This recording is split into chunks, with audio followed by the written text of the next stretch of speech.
সকলকে নমস্কার। বাঙালির কাছে শীতকাল মানেই হলো নতুন গুড়ের রকমারি সন্দেশ। অনেক দিন হয়ে গেল রান্নাবান্না বিভাগে আমার নতুন কোনো ভিডিও শেয়ার করা হয়নি, তাই আজ ভাবলাম নতুন গুড়ের সন্দেশের রেসিপিটাই সবার সাথে শেয়ার করি। এই সন্দেশ তৈরি করা ভীষণ সহজ, সামান্য কিছু উপকরণ দিয়েই বাড়িতেই খুব সুন্দর সন্দেশ তৈরি করে নেওয়া যায়। তাহলে আর দেরি না করে চটপট বলি নতুন গুড়ের সন্দেশ কিভাবে তৈরি করতে হবে। প্রথমে আমি 300 গ্রাম ছানা খুব ভালোভাবে মিহি করে পেস্ট করে নিয়েছিলাম হাতের সাহায্যে।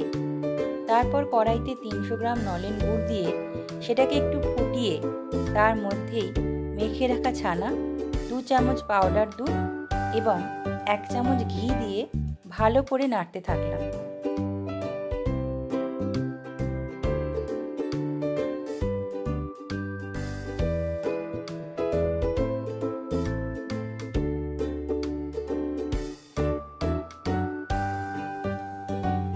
নাড়তে নাড়তে মিশ্রণটা যখন বেশ একটু থকথকে ভাব এসে গেল, তখন আমি মিশ্রণটা গ্যাস থেকে নামিয়ে একটা প্লেটের মধ্যে ঢেলে নিলাম।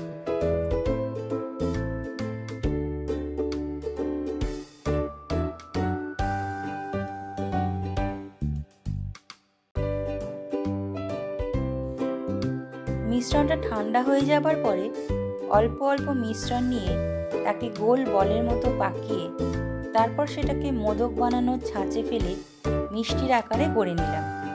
মিষ্টিটা বানানো যতটা সহজ, খেতেও ঠিক ততটাই লোভনীয়।